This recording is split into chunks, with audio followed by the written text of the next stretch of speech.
Good evening students, how are you बेटा। इसमें हम लोग रिफ्रैक्शन ऑफ लाइट पढ़ेंगे और उसमें जो एपरेंट डेप्थ, रियल डेप्थ और डिफरेंट टाइप के उसके पार्ट्स हैं उनको पढ़ते हुए आगे बढ़ेंगे। तो आप आइएगा बेटा, इस वीडियो को स्टार्ट करते हैं। अगर आप चैनल पे नए हैं तो काइंडली सब्सक्राइब कर लीजिएगा। Refraction of light. आपको पता है रिफ्रैक्शन मींस क्या होता है? अगर लाइट रे एक ट्रांसपेरेंट मीडियम से दूसरे ट्रांसपेरेंट मीडियम में जाती है तो वो अपने रास्ते से थोड़ा सा बेंड हो जाती है, भटक जाती है। इस फिनोमिना को हम रिफ्रैक्शन कहते हैं। तो क्योंकि ये रिवीजन का लेक्चर है तो इसमें हम इसे लिखेंगे नहीं, आपको लिखना है तो मैं डिक्टेट कर देता हूं। रिफ्रैक्शन का मतलब है bending of light rays from its path when it passes from the one transparent medium to the other transparent medium. This is called refraction. Refraction के अंतर्गत अगर हम दो ट्रांसपेरेंट मीडियम यहां बनाते हैं, सपोज बेटे ये मीडियम 1 है और ये रेयरर मीडियम हम ले लेते हैं, ये रेयरर मीडियम है और ये मीडियम 2 है, and suppose it has been taken as a denser medium. अब आप देखिएगा यहां पर इमेज फॉर्मेशन के लिए हम क्या करते हैं, एक लाइट रे ये इंसिडेंट होती है, ये इंसिडेंट रे है, हम आई से डिनोट कर लेते हैं। और इस जगह पे अगर हम एक नॉर्मल ड्रॉ करते हैं तो आपको याद है ये नॉर्मल एन डैश से डिनोट कर लिया जाए तो ये एंगल ऑफ इंसिडेंस होता है। Angle of incidence is what बेटा? Angle between the normal and incident ray. तो ध्यान रखिएगा एंगल ऑफ इंसिडेंस क्या है? इंसिडेंट रे और नॉर्मल के बीच का एंगल होता है, जिसको हमने फिलहाल यहाँ पर आई से डिनोट किया है। करेक्ट। इसके बाद देखो बेटा, अगर दोनों तरफ का मीडियम सेम होता, रेयरर से डेंसर जैसा परिवर्तन ना होता, तो ये लाइट रे बेटा इस रास्ते पे सीधे चली जाती। ये इसका एक्चुअल पाथ था। लेकिन लाइट रे जब रेयरर से डेंसर मीडियम जाती है तो आपको ध्यान होगा नॉर्मल की तरफ बेंड हो जाती है, यानी जाना था यहां लेकिन वो थोड़ा नॉर्मल की तरफ खिसक के जाती है। नॉर्मल और रिफ्रैक्टेड रे से आर से अगर डिनोट करें, इसके बीच का एंगल जो होता है that is called angle of refraction. एक चीज और देखिएगा, एक चीज और देखिएगा बेटा, ये जाने का रास्ता था, एक्चुअल पाथ था लाइट रे का जाने का।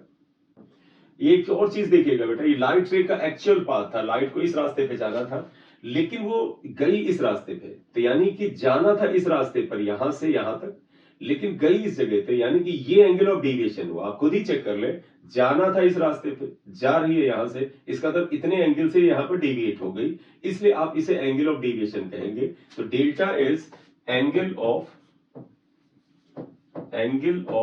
डेविएशन किया गया। एंगल ऑफ डेविएशन कितने के बराबर होगा? आप मैथमेटिकली चेक करिए। ये एंगल अगर आई के बराबर है तो ये पूरा एंगल आई होगा, और ये आर के बराबर है तो नेचुरली बेटा ये जो एंगल होगा जिस एंगल ऑफ डेविएशन लिखा, ये क्या आएगा? आई में से आर को अगर हम सबट्रैक्ट कर दें तो आई माइनस आर आएगा। तो एंगल ऑफ डेविएशन इस डायग्राम में या इस केस में आई माइनस आर हो जाएगा। कुछ क्वेश्चंस में एंगल ऑफ डेविएशन देते हैं और उसके सहयोग से हमें आई आर को लेकर के आगे बढ़ना होता है। लेकिन अगर इसका हम दूसरा डायग्राम बनाए, इसमें लाइट रे को रेयरर से डेंसर की बजाय डेंसर से रेयरर अगर हम ले जाए तो कैसे बनेगा?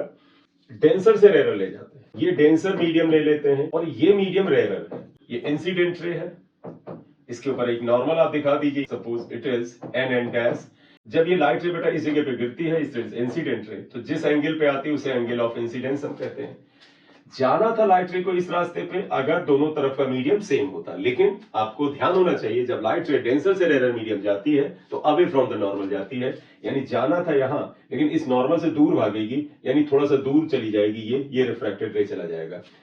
जैसे इंसिडेंट रे और नॉर्मल के बीच का एंगल एंगल ऑफ इंसिडेंस है, उसी तरह से रिफ्रैक्टेड रे और नॉर्मल के बीच का एंगल ये एंगल ऑफ रिफ्रैक्शन है।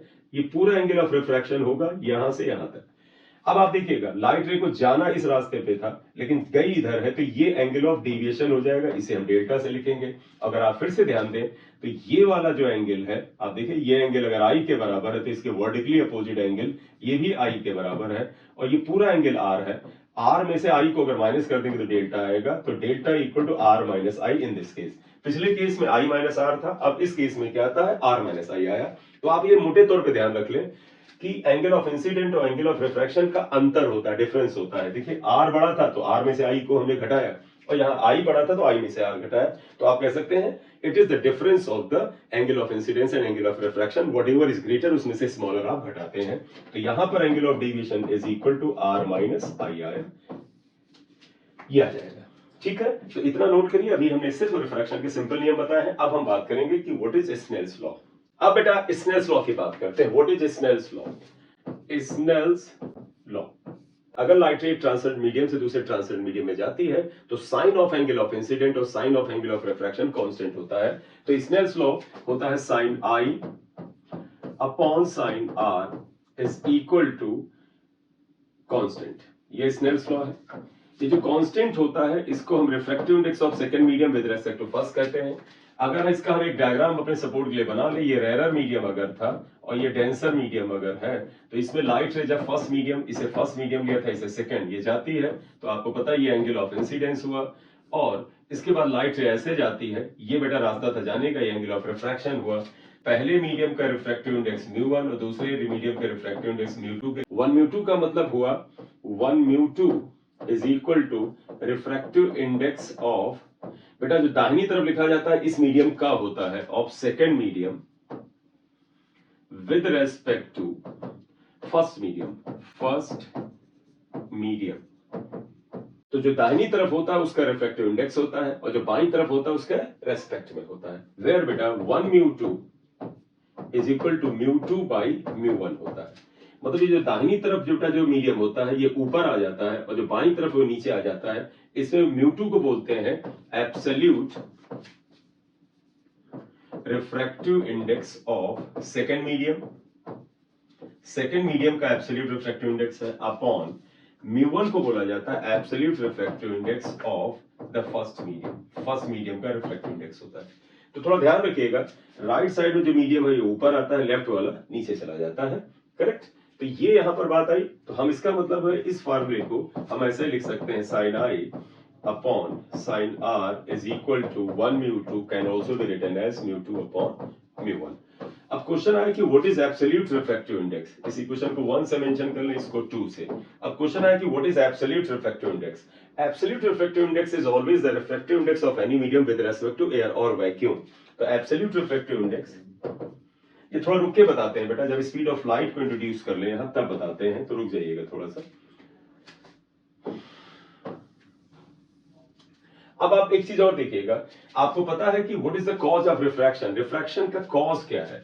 कॉज ऑफ रिफ्रैक्शन, रिफ्रैक्शन का कारण जो है बेटा वो ये होता है कि स्पीड ऑफ लाइट अलग अलग ट्रांसपेरेंट मीडियम में अलग होता है। ये मीडियम रेयर है, इसमें स्पीड ऑफ लाइट थोड़ी ज्यादा होगी। ये मीडियम डेंसर है, इसमें स्पीड ऑफ लाइट थोड़ी कम होगी। तो अगर फर्स्ट मीडियम में स्पीड ऑफ लाइट को v1 से डिनोट करते हैं और सेकंड में हम v2 से डिनोट कर दें, तो हम यहाँ क्या कह सकते हैं कि speed of light different medium में डिफरेंट होता है, इसी वजह से रिफ्रैक्शन होता है। तो what is the cause of refraction? Speed of light is different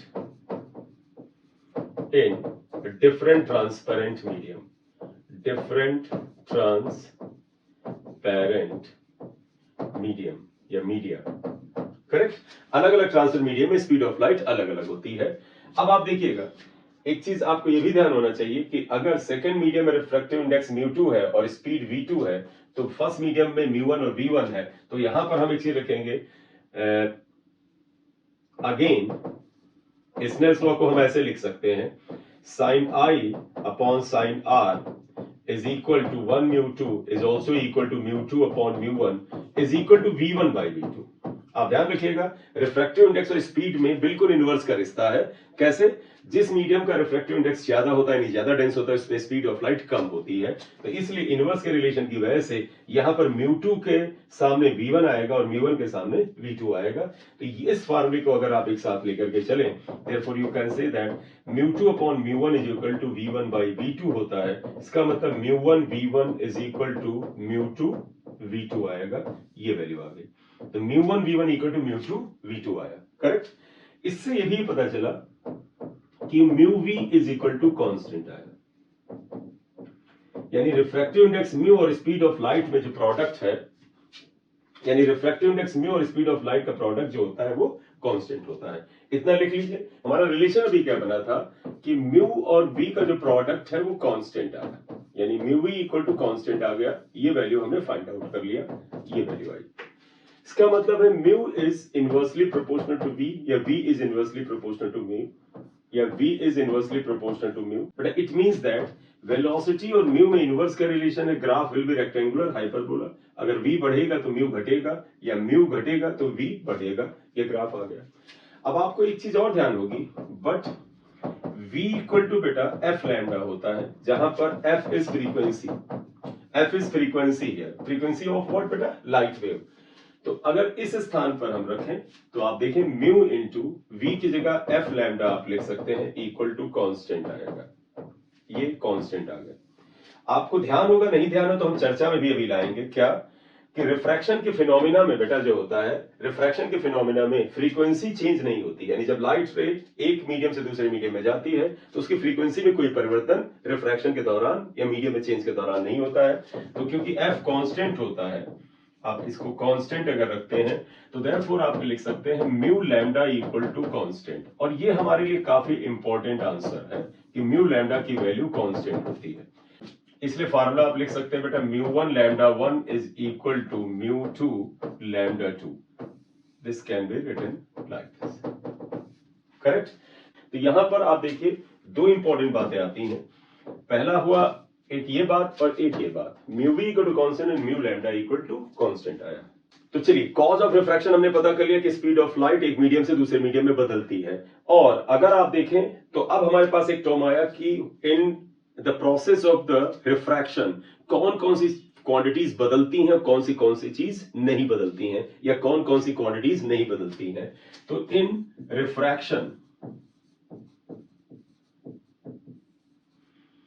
refraction देखिएगा, पहला मैंने अभी बताया फ्रीक्वेंसी नहीं बदलता है, नहीं बदलता है वो बाद में करते हैं, पहले हम करते हैं क्या बदलता है। तो देखिए in refraction speed changes, speed of light changes, बदल जाता है। दूसरा अगर v बदलेगा, आप देखिएगा यहां पर अगर वेलोसिटी, यहां पे देखिएगा अगर वेलोसिटी बदलेगा तो वेवलेंथ भी बदलेगा, क्योंकि ये कांस्टेंट रहता है, ये कांस्टेंट है तो ये बदल रहा है, इसका तो ये बदल रहा होगा। तो नेक्स्ट आएगा वेवलेंथ लैम्डा चेंजेस, ये भी चेंज होता है। और क्या बदलेगा, स्पीड बदलेगा, वेवलेंथ बदलेगा, इंटेंसिटी बदलेगा, क्योंकि जब लाइट एक मीडियम से दूसरे मीडियम में जाएगी तो कुछ एनर्जी का एब्जॉर्प्शन भी होता है, कुछ एनर्जी का रिफ्लेक्शन भी होता है, इसलिए इंटेंसिटी भी बदलती है। इंटेंसिटी ऑफ लाइट चेंजेस, वो भी बदल जाती है। लाइट का वेव, कोई भी वेव रिफ्रैक्शन कर रही है उसकी इंटेंसिटी बदल जाएगी। क्या नहीं बदलेगा, तो आप देखिएगा क्या नहीं बदलेगा, ध्यान दीजिएगा। अभी बताया फ्रीक्वेंसी नहीं बदलेगी, frequency is constant, frequency F is constant, ये नहीं बदलती है। कलर नहीं बदलता है, लाइट एक मीडियम से दूसरे मीडियम में जाएगी, जिस कलर की थी उसी कलर की रहेगी। Colour of light does not change, change नहीं होता, करेक्ट। तो आपको ये 4-5 बातें याद रखनी चाहिए। स्पीड बदलती है, वेवलेंथ बदलता है, इंटेंसिटी बदलती है, रिफ्रैक्शन के फिनोमेना में फ्रीक्वेंसी और कलर ऑफ लाइट में चेंज नहीं आता है, करेक्ट। तो ये नोट करिए, फिर आगे चलते हैं।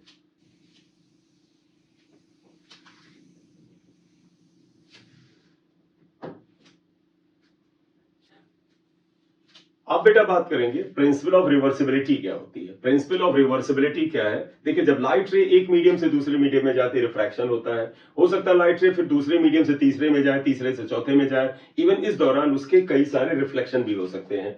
प्रिंसिपल ऑफ रिवर्सिबिलिटी का मेन मतलब हुआ अगर लाइट रे मल्टीपल रिफ्लेक्शन और मल्टीपल रिफ्रैक्शन करती है, लेकिन उसके रास्ते को अगर हम किसी तरह से जस्ट अपोजिट भेज दें तो वो उसी इनिशियल पाथ को फॉलो करती है। मतलब समझिएगा principle of reversibility, principle of reversibility देखें क्या है। ये प्रिंसिपल क्या कहता है, अगर एक लाइट रे ये जा रही है, एक मीडियम से गई दूसरे मीडियम में, मान ली रास्ते से ऐसे बदल गई, फिर एक मीडियम आपने चेंज किया, हो सकता है लाइट रे थोड़ा सा ऐसे चली गई, लाइट रे ऐसे चली गई, आपने एक मिरर रख दिया तो लाइट रे रिफ्लेक्ट हो गई, फिर आपने एक मिरर रख दिया फिर लाइट रे रिफ्लेक्ट हो गई, फिर एक ग्लास सरफेस रख दिया, लाइट रे मान ली इधर चली गई। लेकिन फाइनली इसके रास्ते में एक 90 डिग्री पे अगर मिरर रख दें तो जैसे ही 90 डिग्री पे रखेंगे तो ये लाइट रे, जानते हैं बेटा क्या करेगी, ये लाइट रे इसी पाथ पर, जिस पाथ पे आई थी उसी पाथ पर वापस लौटने लगेगी और सेम इनिशियल पाथ को फॉलो करके ये वापस लौट जाएगी। If after suffering multiple refraction and reflections, the path of the light ray is reversed, then it follows the same initial path, इसी पाथ पे वापस लौट जाती है। ये प्रिंसिपल ऑफ रिवर्सिबिलिटी है। अब इससे मैथमेटिकल कंक्लूजन क्या निकलता है वो आपके लिए यहां पर दिया हुआ है, जरा देखें यहां पर क्या है। This principle states that if the final path of the light ray after it has suffered several reflections and the refractions is reverse, it retraces its path exactly. वो मैंने आपको बता दिया कि पाथ को अगर रिवर्स करते हैं तो उसी पाथ को रिट्रेस करता है। यहां पर इसके मैथमेटिकल नीड के लिए हम क्या करते हैं, एक लाइट रे इंसिडेंट रे, देखिए एक इंसिडेंट रे ये डालते हैं, रिफ्रैक्शन के बाद ये लाइट रे इधर जाती है, अगर हम यहाँ प्लेन मिरर रख देते हैं तो लाइट रे इसी रास्ते पे लौट जाती है। बेटा सिर्फ एक रिफ्रैक्शन और एक रिफ्लेक्शन लिया है क्योंकि हमें एक सिंपल से मीनिंग निकालना है। इस केस में आपको याद होगा अगर स्नेल्स लॉ डायरेक्ट लाइट रे के लिए लगाएं और फिर रिफ्लेक्टेड लाइट रे लगाएं तो क्या आता है, तो आप देखिएगा बाय स्नेल्स लॉ इन सबसे पहले डायरेक्ट लाइट रे के लिए IAC के लिए, फॉर IAC आपको पता है sine I upon sine R is equal to होता है 1 म्यू 2, यानी refractive index of second medium with respect to first medium, correct. लेकिन अगर हम लाइट रे जो CBA है जो वापस गई है इसके लिए स्नेल लॉ लगाएं तो आप इसकी बजाय फॉर CBA के लिए अगर आप स्नेल लॉ लगा दें CBA, तो बेटा देखिएगा CB के लिए अब ये एंगल ऑफ इंसिडेंस की तरह काम करेगा R, तो स्नेल्स लॉ कहेगा sine of angle of incidence which is now R, और जब ये लाइट रे रिफ्रैक्ट होकर इधर जाएगी तो इसका एंगल ऑफ रिफ्रैक्शन ये हो जाएगा जो कि I के बराबर है upon sine I is equal to क्या होता है, हमेशा बेटा रिफ्रैक्टिव इंडेक्स ऑफ सेकंड का मतलब बाद का मीडियम, बाद में अब ये आएगा क्योंकि यहां से यहां आ रही है, तो refractive index of first medium with respect to second आएगा, ये फिलहाल स्नेल्स लॉ से आया। अब इसको मैं अगर मल्टीप्लाई करके यहां पर सॉल्व करूं, दोनों को मल्टीप्लाइंग इक्वेशंस 1 एंड 2, एक और दो दोनों इक्वेशन को मल्टीप्लाई करें तो आप देखिए क्या आएगा, sine I upon sine R into sine R upon sine I is equal to 1 mu 2 into 2 mu 1 आएगा। आप साइन I से साइन I, साइन R से साइन R कैंसिल करें तो देयरफॉर देखिए बेटा 1 equal to 1 mu 2 into 2 mu 1 आ जाएगा, ये वैल्यू आई। इससे कंक्लूजन क्या निकला कि 1 mu 2 into 2 mu 1 is equal to 1 आया। से एक और इंपॉर्टेंट बात निकली, क्या 2 म्यू 1 जो आया that is equal to 1 upon 1 mu 2। इसका क्या अर्थ हुआ, इसका अर्थ हुआ कि refractive index of second medium with respect to first अगर दे रखा है, मान लीजिए ये वैल्यू गिवन है और आपसे कहा जाए refractive index of first medium का विद रेस्पेक्ट टू सेकंड निकालो, तो आप उसका रेसिप्रोकल कर दें। फॉर एग्जांपल लीजिएगा, अगर मैं फर्स्ट मीडियम को एयर मान लूं, सेकंड मीडियम को ग्लास मान लूं और ये मैं लिखूं refractive index of air with respect to glass is equal to क्या आएगा 1 अपॉन, देखो बेटा फर्स्ट मीडियम एयर था तो यहां पर एयर लिख दो और सेकंड मीडियम ग्लास था यहां पर ग्लास लिख दो, तो ये आया। तो आप इसको ध्यान से देखें तो क्या हुआ, अगर A म्यू G यानी refractive index of glass with respect to air दिया है और आपको उल्टा यानी refractive index of A with respect to G पता करना है तो आप इसको रेसिप्रोकल कर दीजिए। इससे ज्यादा इसका उपयोग दूसरे ढंग से आता है, मैं अभी बता रहा हूं, आप इसे कर लें, फिर हम बताते हैं कि जब मल्टीपल मीडिया से रिफ्रैक्शन होगा तो बेहतर आंसर आएगा, आप इसे नोट कर सकते हैं। तो ये प्रिंसिपल ऑफ रिवर्सिबिलिटी है बेटा, इसमें आप ये याद रखिए कि एक मीडियम से दूसरे मीडियम में लाइट रे जाए और फिर उसके पाथ को अगर रिवर्स कर दिया जाए तो सेकंड से फर्स्ट में जाती है, तो 1 म्यू 2 और 2 म्यू 1 का प्रोडक्ट जो होता है वो 1 के बराबर होता है और इससे ये मैथमेटिकल मीनिंग हमारा निकलता है, करेक्ट। तो बेटा इस लेक्चर में यहां तक ही थ्योरेटिकल पार्ट लेके चलते हैं, नेक्स्ट लेक्चर में इसकी थ्योरी को आगे बढ़ाएंगे और जब ये थ्योरी एक मुकम्मल स्थान पे पहुंच जाएगी तो फिर इसके न्यूमेरिकल लेकर के चलेंगे और उस न्यूमेरिकल में बेटा आपके जो मिरर के जो रिफ्लेक्शन थे उसके न्यूमेरिकल भी कंबाइंड होंगे। तो thank you very much for watching the video. अगर आप इस चैनल पे नए हैं तो काइंडली सब्सक्राइब कर दीजिएगा, लाइक कर दीजिएगा। This is M Singh sir here. Thank you very much.